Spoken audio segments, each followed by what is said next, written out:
Zay ny amin'iny fa nisy ny fampafantarana nataon'ireo tompona andraikitra eo anivon'ny Olsim ny simenitra orim-bato tamin'ireo orinasa misy 520 mampiasa ny simenitra eo ihany koa ireo génie civil professionnel bâtiment tetsy amin'ny SCB tetsy na ihany koa ny société centrale béton no natanterahana izany fampafantarana izany.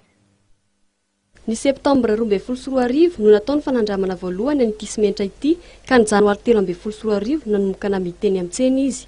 Roa alina ka hatramin'ny 504 ariary ny 50 kilao amin'ity simenitra ity izay natao amin'ny fahefan'ny vidin'ny olon-tsotra fa tsy natokana ho amin'ny orinasa ihany.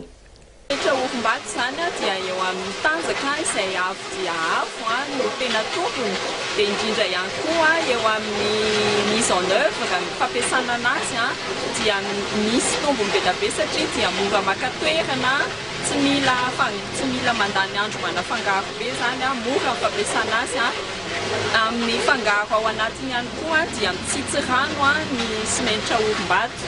Dia raha ny vidiny dia mora izy nefa ahafahana mavita ny asa beton rehetrarehetra amin'ny trano manomboka amin'ny rihana 1 ka hatramin'ny rihana 5. Marina fa akora avy eto an-toerana avokoa no ampiasaina amin'ity simenitra orim-bato ity izay manaraka ny fenitra misy ny simenitra Olsim araka ny voalazan'ny tompona andraikitra.